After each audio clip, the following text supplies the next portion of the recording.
पुणे नाशिक महामार्गावर रास्ता रोको आंदोलन करण्यात आलं। पिंपरखेड येथील घटनेच्या निषेधार्थ आंदोलन करण्यात आलं। बिबट्यानं केलेल्या हल्ल्याच्या निषेधार्थ गावकऱ्यांनी संतप्त भूमिका घेतली। या आंदोलनामध्ये खासदार अमोल कोल्हे सहभागी झाले होते। जिल्हाधिकारी जितेंद्र दोडी यांच्यासोबत त्यांनी फोनवरून चर्चा केली आणि याच्यावर सानुकूल चर्चा करून उद्याला निर्णय घ्यायचा अंतिमचा।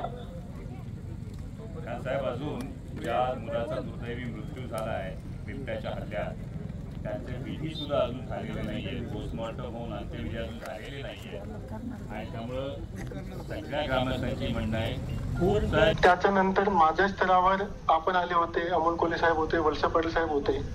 त्या मीटिंगमध्ये आपण भेटले होते आणि त्याच्यामध्ये काही उपाययोजना जी आहे आपल्याला करायची होती।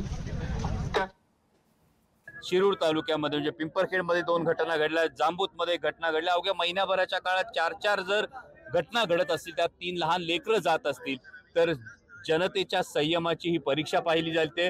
आणि घटना उलटून 27 तास होऊन गेले, 27 तास। माननीय महाराष्ट्राच्या मुख्यमंत्र्यांना कबुतरांसाठी तातडीनं बैठक घेता येते। मी वारंवार ही भूमिका मांडतोय, हे अत्यंत हृदयद्रावक आहे, पण माननीय महाराष्ट्राचे मुख्यमंत्री बिबट प्रश्नासंदर्भामध्ये ठोस कृती आराखडा अजूनही करत नाहीत। लोकशाही मराठी ऐका, पहा, जागरूक रहा।